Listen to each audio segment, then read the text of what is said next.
One state one election को लेकर प्रदेश में सियासत गरमा रही है। कल पंचायती राज के सरपंचों की ओर से सीएम भजनलाल शर्मा के अभिनंदन कार्यक्रम में सरपंचों ने एक और जहां प्रशासक नियुक्त किए जाने पर आभार जताया, वहीं सीएम भजनलाल शर्मा ने भी भरोसा जताया है कि पंचायत राज को मजबूत करने के लिए सरकार हर संभव कदम बढ़ाएगी।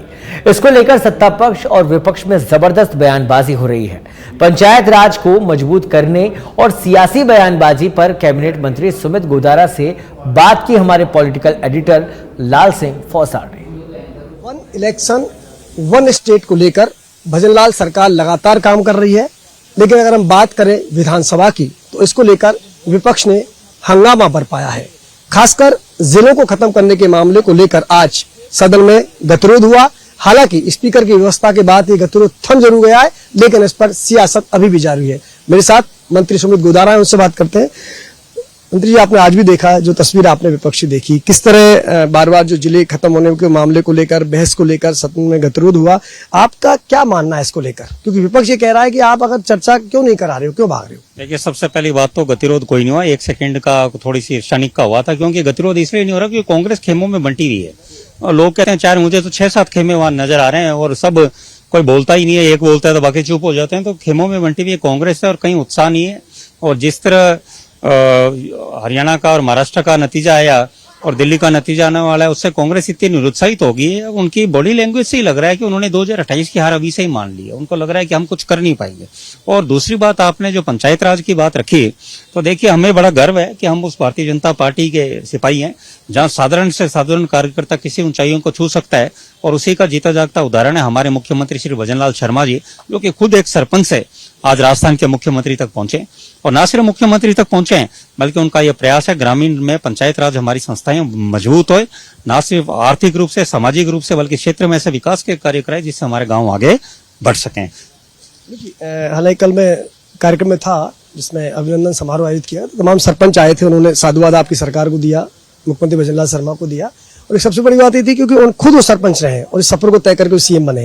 लेकिन जो वन स्टेट वन इलेक्शन के काम को लेकर जो आगे बढ़ रहे हैं, इस माध्यम से आप कैसे पंचायत राज व्यवस्था को मजबूत करोगे? देखिए, पहले भी यही होते थे, पहले भी आप देखिए पंचायत राज के चुनाव सारे साथ ही होते थे। उस पर एक तो सरकार का खर्चा कम होता है और दूसरा जनता एक दिन में फारिग होती है और देखो उससे संस्थाएं मजबूत भी होती है। और उसमें जो राजनीति में आजकल प्रलोभन का प्रचलन चला है, उस पर भी रोक लगती है।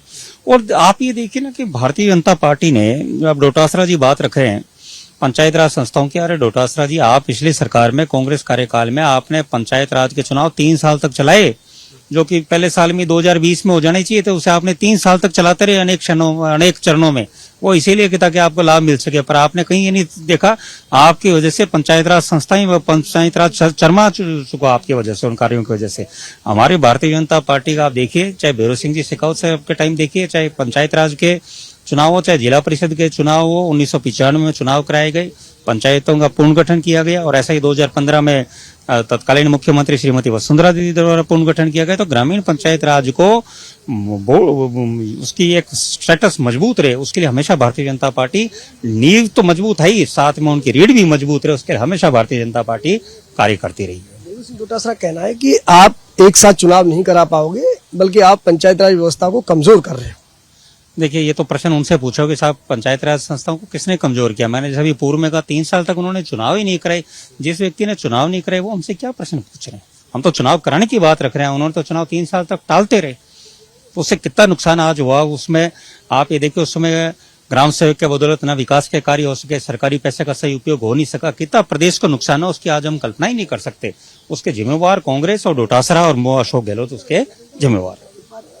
राजस्थान की जनता जानना चाहती है कितनी आप इसको लेकर संकल्पबद्ध हो और कितनी आपकी तैयारी है कि वन स्टेट वन इलेक्शन के तहत पंचायत राज के चुनाव होंगे? देखिए, मैं कहूँ अभी हमारी कमेटी बनी है, उस कमेटी की रिपोर्ट आई है, उसके बाद आपके आगे बिल्कुल जरूर रखेंगे। पर ये मैं जरूर, जिस तरह से हमारे माननीय मुख्यमंत्री की कार्य प्रणाली, कार्यशैली है कि हर कार्य को उन्होंने जिस प्रगाढ़ता से और माइक्रो मॉनिटरिंग के द्वारा किया गया है, मैं आपको विश्वास दिलाता हूँ शानदार ये कार्य होगा, जिसे राजस्थान का जो चुनाव होगा पूरे भारत उसका अनुसरण करेगा, पूरे भारत में उसका उदाहरण पेश किया जाएगा। धन्यवाद। ये थे मंत्री सुमित गोदारा, जिनका कहना है कि वन स्टेट वन इलेक्शन के लक्ष्य को लेकर भजनलाल सरकार गंभीर है। इसको लेकर एक और जहां सत्ता पक्ष और विपक्ष के बीच जमकर बयानबाजी हो रही है, वहीं मंत्री सुमित गोदारा का यह दावा है कि सरकार हर हाल में वन इलेक्शन वन स्टेट की अवधारणा को प्रदेश में लागू करेगी और यह प्रदेश देश में एक बेहतरीन उदाहरण बनकर सामने आएगा। वीडियो जर्नलिस्ट हेमंत के साथ लाल सिंह फौजदार, सच बेधड़क, जयपुर।